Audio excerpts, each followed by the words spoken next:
Assalamualaikum warahmatullahi wabarakatuh. Nama saya Zaid Kolbudin Nurisan, mahasiswa Mercubuana dengan NIM 41219110042 dan saya merekam video ini dimaksudkan untuk menyelesaikan tugas besar 2 etik UMB di kampus.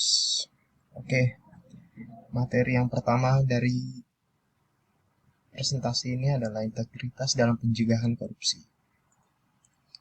Integritas adalah kesesuaian hati, ucapan, dan tindakan. Kemampuan untuk senantiasa memegang teguh prinsip secara moral, secara konsisten. Berintegritas juga berarti jujur sepenuhnya, mematuhi peraturan dan etika organisasi dengan jujur, memegang teguh komitmen, bertanggung jawab, konsisten antara pikiran, ucapan maupun tindakan, dan arif dalam membedakan yang benar maupun yang salah.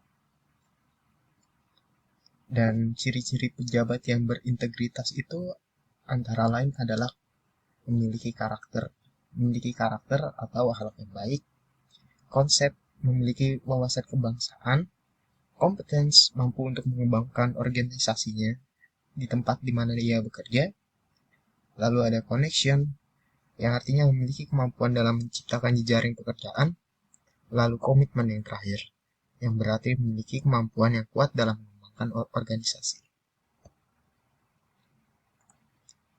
Integritas dalam konteks pejabat. Integritas dalam konteks pejabat publik dapat diartikan sebagai pernyataan atau janji kepada diri sendiri sebagai aparatur pemerintahan tentang komitmen melaksanakan seluruh tugas dan tanggung jawab, wewenang, peran sesuai dengan peraturan perundang-undangan, dan kesanggupan untuk tidak melakukan korupsi, kolusi, dan nepotisme. Lalu bagaimana ciri-ciri pemimpin dengan nilai-nilai integritas? Ciri-cirinya yaitu adalah jujur, peduli, mandiri, disiplin, bertanggung jawab, kerja keras, sederhana serta berani, dan adil. Yang pertama, di tingkat yang paling rendah itu adalah jujur, mengikuti hati nurani. Lalu di fase kedua adalah konsisten dan jujur mengikuti hati nurani. Lalu yang ketiga juga berani, konsisten, jujur mengikuti hati nurani. Sebenarnya hanya ini yang dibutuhkan untuk jadi orang-orang yang jujur. Nah, korupsi ini antara sistem budaya serta perilaku ini saling berkaitan. Maka dari itu tunas-tunas integritas meski ditanamkan sebagai pencegahan atas korupsi secara moral dan secara mental. Nah, lalu ada perilaku pemimpin yang berintegritas. Pemimpin berintegritas itu seperti apa sih?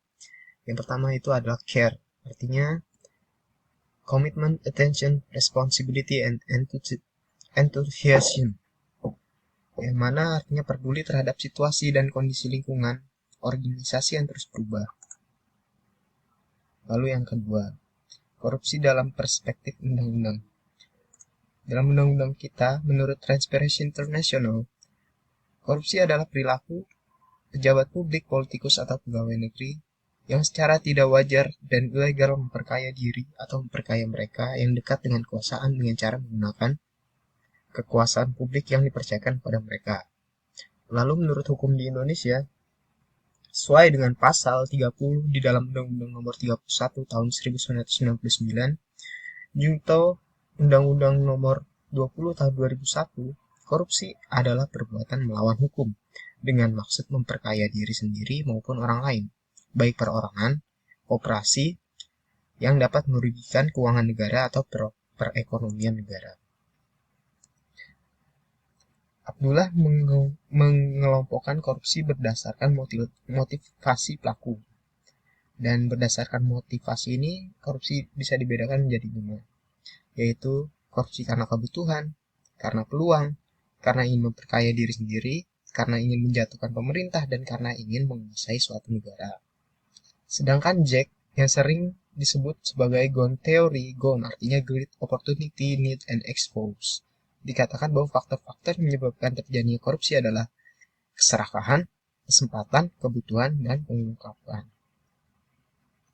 Di Indonesia, berdasarkan UU nomor 31 tahun 1999, Pada awalnya korupsi dibedakan menjadi 30 jenis, yang mana antara lain menyuap pegawai negeri, memberikan hadiah pada pegawai negeri karena jabatannya, menerima suap, menerima hadiah yang berhubungan dengan jabatan, menyuap hakim, menyuap avokat, menyuap hakim dan avokat menerima suap, hakim menerima suap, avokat menerima suap, pegawai negeri menggelapkan uang dan membiarkannya, pegawai negeri memalsukan buku untuk pemeriksaan administrasi, pegawai negeri merusak bukti, pegawai negeri membiarkan orang lain merusak bukti, pegawai negeri membantu orang lain merusak bukti, pegawai negeri memeras pegawai negeri lain, pemborong yang curang, pengawas proyek membiarkan perbuatan curang, rekanan TNI atau Polri berbuat curang, pengawas rekanan TNI atau Polri berbuat curang,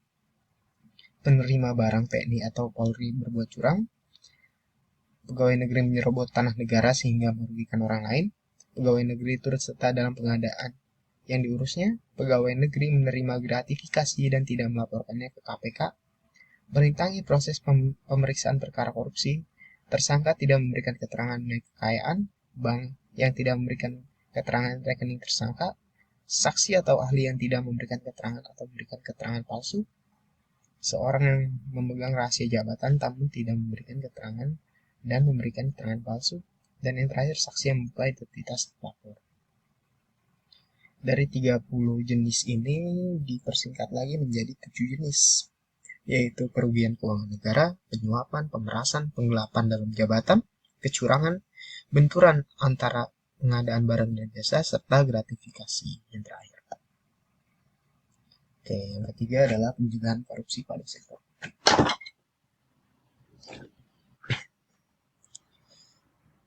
Indonesia ini, negara kita ini sebenarnya sedang darurat korupsi.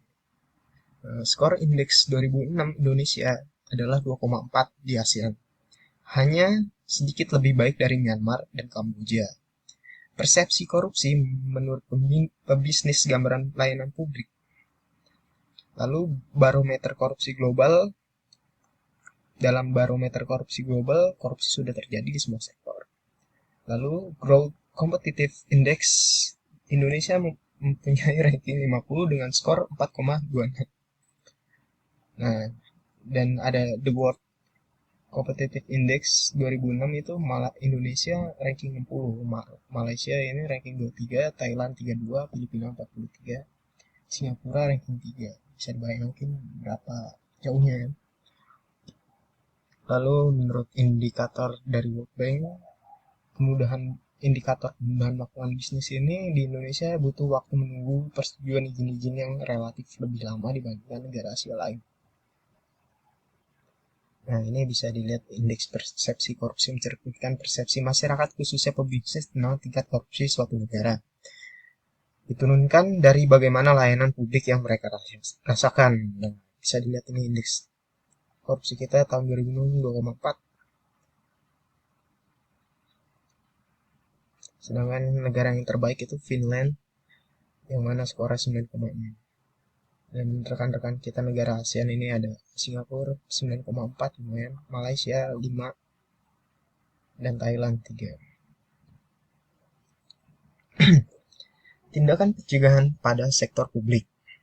Nah, kita sebenarnya sudah punya instrumen pencegahan korupsi, yaitu adalah KPK. KPK berarti Komisi Pemberantasan Korupsi. KPK sendiri adalah lembaga negara dalam melaksanakan tugas wewenang yang bersifat independen dan bebas dari pengaruh kekuasaan manapun. Sedangkan pemberantasan tindak pidana korupsi adalah serangkaian tindakan untuk mencegah dan memberantas TPK melalui upaya koordinasi, supervisi, monitoring, penyelidikan, penyidikan, penuntutan, dan pemeriksaan, serta sidang pengadilan dengan peranan masyarakat. Jadi tugas KPK ini ada 5, ada koordinasi, supervisi, penyelidikan, penyidikan, penuntutan, pencegahan, serta monitoring. Yang pertama adalah tugas koordinasi. Dalam melaksanakan tugas koordinasi, KPK berwenang mengkoordinasi penyelidikan, penyidikan, dan penuntutan TPK, menetapkan sistem pelaporan dalam kegiatan pemberantasan TPK, meminta informasi tentang kegiatan pemberantasan TPK pada instansi terkait. Bisa kita lihat di sini instansi terkaitnya. Lalu melaksanakan dengar pendapat dan pertemuan dengan instansi yang berwenang melakukan pemberantasan TPK. Lalu yang terakhir meminta laporan instansi terkait pencegahan TPK, tindak pidana korupsi.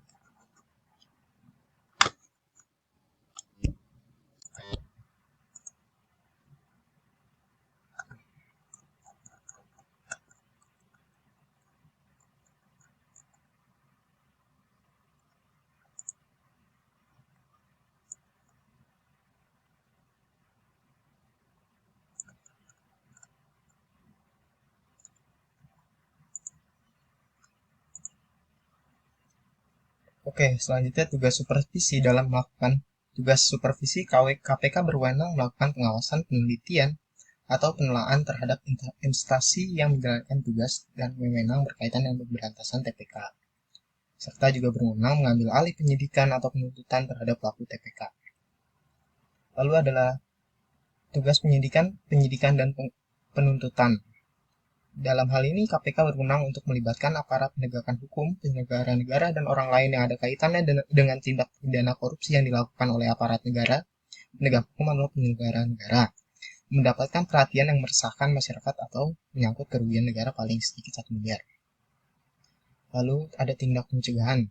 Dalam hal ini, KPK berwenang untuk melakukan pendaftaran dan pemeriksaan terhadap harta laporan kekayaan penyelenggara negara, menerima laporan dan menetapkan status gratifikasi, menyelenggarakan program pendidikan anti korupsi pada setiap jenjang pendidikan, rancang dan mendorong terlaksananya program sosialisasi pemberantasan TPK, melakukan kampanye anti korupsi kepada masyarakat umum, melakukan kerja sama bilateral atau multilateral terhadap pemberantasan korupsi.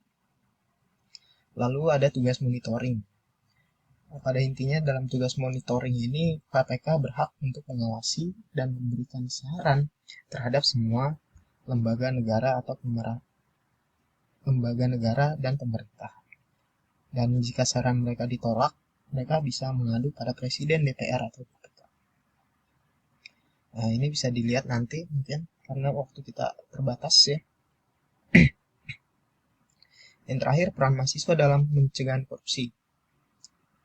Mahasiswa ini berperan dalam mencegah korupsi dengan menggabungkan teori pendidikan, psikologi, nilai, sosial budaya, pengalaman, serta pelajaran agama, Pancasila, undang-undang, serta sistem pendidikan nasional dalam balutan nilai-nilai luhur, yang mana akan membentuk sebuah karakter anti korupsi.